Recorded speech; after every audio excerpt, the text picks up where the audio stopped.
and the booing started, but the performance was almost over and no one said a word. Then suddenly, Wow, this must be what dying birds sound like. Someone shut her up and play some real music now! without even glancing back, I charged the stage and snatched the mic from its stand. Hey, who do you think you are? You don't get to talk to her like that. Nikki's amazing. She's talented, she's passionate, and she rocks that piano better than anyone else in this entire city. Oh yeah, and who exactly are you? I'm her friend, the guy who's not afraid to stand up for what's right. The guys from the crowd walked in closer, and that's when I realized they weren't the ones I'd hired. Holy mother of God! You want to play the hero? Cool. Then maybe you can take this punch like one too. Nikki looked terrified as one of the guys threw a punch, but I ducked just in time, and it landed on Nikki's face. Ow! I'm so sorry. That was meant for me, not meant. I didn't plan it. Before I could get another word out, the second guy lunged at me, but I managed to kick him in the shin. He winced in pain as I grabbed Nikki's hand, threw the mic in the other guy's face, and ran like the wind. It wasn't until a few blocks later that I spotted this arcade, and we both went in. Are you okay? I think I have a black eye. But yeah, I'm okay. Are you fine? I think I peed my pants a little, but I'm good too. Suddenly, Nikki started laughing and asked if I was hungry. I nodded, and we ordered a few burgers and ate in silence. Then we both reached for the ketchup bottle, and our hands met. And I swear I saw Nikki blush. I'm sorry I ruined your show. Are you kidding? The way you stood up for me, even though you hate my boyfriend, it goes to show what a great person you are. I should be the one thanking you. Nikki smiled, and after that day, we started getting closer. She'd wave at me in the hallways, stop by just to ask how I was doing, and even left a sweet note in my locker once. I couldn't stop smiling. Then one afternoon, she called me to the music room to share this new tune she was working on. We sat side by side at the piano, and I swear, we were so close, I thought she was gonna kiss me. But then, out of nowhere, a hand grabbed me by the collar and yanked me back. You really thought I wouldn't find out it was you who messed with my bike? Me? No way, I never did anything. Oh yeah? Then why is your pathetic little girlfriend telling me that you're the one who messed up the wires in my starter? Oh, you know Cindy. She's always joking. No, I'm not. Just then, Cindy walked in from behind looking pissed. What? You really thought I wouldn't notice what was going on? I saw the way you were looking at her, the way she was looking at you, blushing and smiling and doing that weird eye contact thing. I could smell betrayal from a mile away. And honestly, I wouldn't care if it was someone pretty. But choosing this ugly-faced witch over me? No way. Excuse me? Watch your mouth. I would have, if you wouldn't have eyed my boyfriend stealer. Shut up, you two! Take your cat fight somewhere else. This is between me and Shutterbug. And you, I've been real calm up till now. But because of what you did, I had to lay low. I lost money. And now I'm mad. And you know what happens when I get mad? I hate to guess, but I start throwing punches. Bruce lunged at me, but I slipped out of his grip and ran straight into the cafeteria. He stormed in after me, grabbed a tray and hurled it across the room. I ducked, and it crashed into a vending machine. Everyone turned to look, but Bruce didn't flinch. He came charging, knocking a chair out of the way.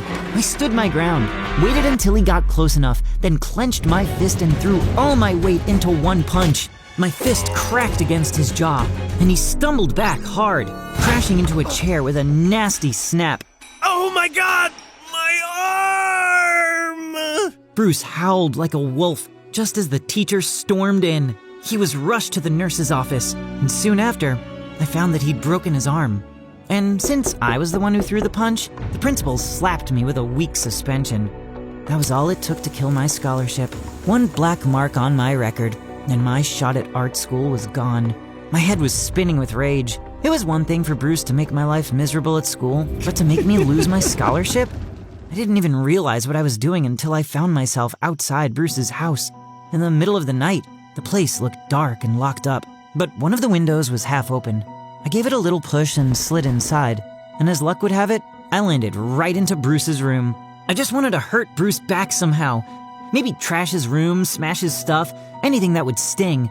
But then, I heard a key turn in the front door. I dove under the bed just as the door swung open and Bruce walked in. with his dad. Look at you, so weak. I can't believe you let a lanky kid beat you so bad. He didn't beat me, I slipped. And thanks for the trip to the hospital, but I don't need your garbage advice. I only called you because Mom was stuck at work, and the hospital needed a parent to sign the discharge papers. Always with the excuses. Just like your mother. She's too soft on you. At least she didn't rob people and get thrown in jail. You just left us to survive on our own, deal with the humiliation, and then you kept calling us to bail you out. I had to get into bike races just to pay your legal fees. And now that you're out, you don't have an ounce of gratitude. There's bad dads, and then there's you. And I wish I could do something about it. And then Bruce just turned around and left, and his dad followed soon after. That was the first time I realized that Bruce wasn't just a bully. He was a bomb with a broken fuse, and he'd been holding it together a lot longer than anyone knew, and I felt kind of bad for him. So I abandoned my plan and slowly made my way to the window. I was almost out when suddenly someone yanked me back in. Where do you think you're going, Shutterbug? I came here to teach you a lesson, all right? Thanks to your stupid arm, I got expelled, and the scholarship I worked my butt off to get is gone. Then why are you running now? Because I found out you're knee-deep in your own mess, and I was raised better than to hit someone who's really down. You heard what my dad said, didn't you? But if you tell anyone at school how he talks to me, I swear I'll— What? Knock my teeth in? Slam me into a wall? I'm not scared of your threats anymore, especially when I still don't even know what I did to make you hate me so much. You really don't know? Remember when my dad got arrested? I came to your house looking for my best friend, and I heard your mom telling you to stay away from me because I came from a criminal's family. Do you know how much that hurt? How would I know that when you never talked to me? Yeah, my mom said that, but I didn't care. You were my friend. I waited for you to come back so I could tell you that, but instead, you came back and treated me like dirt, like I was the bad guy. Put yourself in my shoes. One day I'm riding bikes. The next, my dad's in jail, and my mom's working herself to the bone just to keep the lights on. I was angry, and I didn't know how to handle it. There are 100 better ways to handle pain than bullying people, Bruce. I just wish you'd figured that out sooner. I'm sorry. I don't need your sorry. Not now. But if you really mean it, just stay out of my way. Bruce nodded silently, and after that day, he didn't trouble me again. A year went by, and I used that time to build a better portfolio and got accepted into an even better art school with an even bigger scholarship. And surprise, surprise, this time, Nikki was the one who asked me out. And obviously I said yes. As for Bruce, he disappeared from my life, but he left me with an important lesson. Nobody's coming. Not to save you, not to fight for you, not to hand you your life.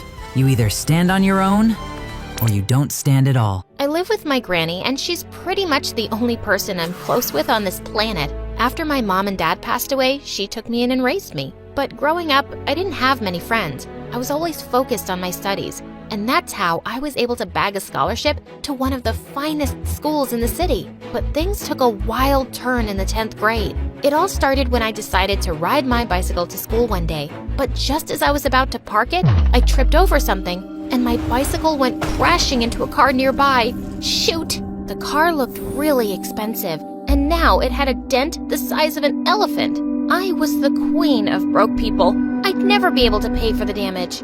I had to get out of here. But just then, 2 evil-looking shadows showed up behind me, and one of them caught me. Look at that. She ruined your car, and now she's running from the crime scene. Holy Jesus, not the terrible 2! Jacob and Adam were the 2 richest and hottest kids in school, but everyone was scared of them because they were really big bullies. And now, I rammed their car. This was the worst day ever. I wasn't running, and I didn't ruin it on purpose. I just accidentally— Oh, Kitty. Accidentally or not, you're gonna have to pay for this. Listen, man, I can't pay for it. You want my bicycle? You can have that. You're making jokes now? You better arrange the money or else. Oh, God, what was I gonna do about these bullies? And just then I remembered I'd seen them bullying a kid really badly after school recently. So I just blurted out, I know your secret, and I'm gonna tell it to the principal. What secret? I know what you guys did last Monday. For a second, they looked stunned, but then Jacob screamed, What? How? How do you know that? Judging from their freaked out faces, I could tell it was something else, and something really big that they'd done, and they thought I knew? This was perfect. Well, I'm not gonna tell you here. I'll tell you in front of the principal. Let's go now. No. Wait, we can talk this out. Yeah, and you don't need to pay for anything. Here, let me check if your bike's broken. I'll buy you a new one, as many as you want. We'll do anything you say. We'll be your errand boys, but please, just don't tell anyone. What in the father freaking world? The two most powerful senior guys in school were totally at my mercy, and I didn't even know why. But I pretended to keep it cool because I didn't want them to know I was bluffing. Sure, then how about you start with carrying my bag? It's so heavy, my hand hurts. As I went around school that day with these two acting like my personal bodyguards, kids were looking at me like I was a magician who had the terrible two wrapped around my finger. The next day, as I stepped out of my house, Jacob was already waiting for me in his brand new car. This was just getting better. Hey, I'm here to pick you up. So tell me, do you want to go to the beach today or the movies? What? No. I want to go to school and attend my classes. I have to submit my assignments next week. Aw, come on, Aura. You should enjoy yourself and not study so hard.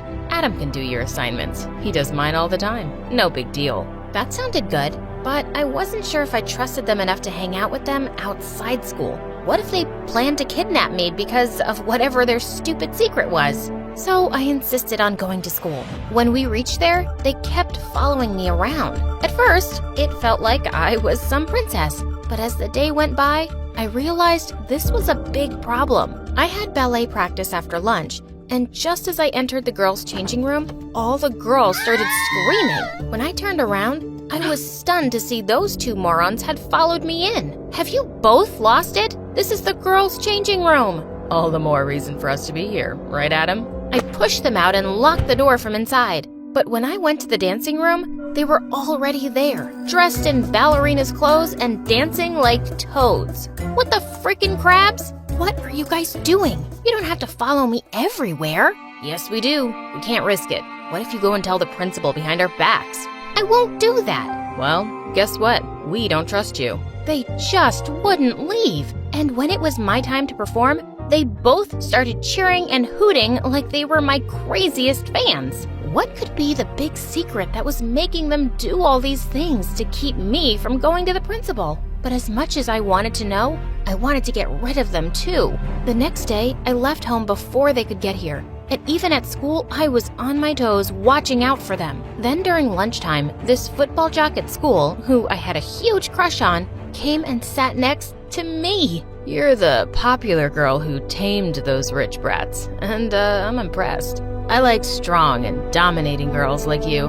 How about we go out? Adam picked him up by the collar and threw him out of the seat. How about I give you a taste of strong and dominating guys? Adam, stop! What are you doing? As soon as Adam let him go, he just ran away. Ugh, why did you do that? He was gonna ask me out. He asks everyone out. He's a jerk. Oh, have you looked in the mirror lately? You're the bigger jerk here. With that, I pushed him aside and stormed out of there angrily. Later that day, I was in the library when I saw that football jock kissing some girl behind a bookshelf. Adam was right. He really was a jerk. I picked up a book and tossed it right at his head. Ouch! Well, he deserved it. After that, I went back to solving my math assignment, but I was getting none of the answers correct. Easy there, Tigress. Let me help you with those. Help me? Do you even know the... Whoa! How did you do that? I was stunned that this guy who looked like he probably bought his grades with his dad's money was actually good at studying. He helped me with my assignments, and honestly, I was starting to feel that he wasn't so bad after all. Just as I was about to apologize for calling him a jerk earlier, Jacob barged into the library. Thanks for keeping an eye on her while I was away. Of course. Adam was just here to babysit me. I felt so dumb thinking he might be nice 2 seconds ago. So, who's ready to go and watch the new Spider-Man?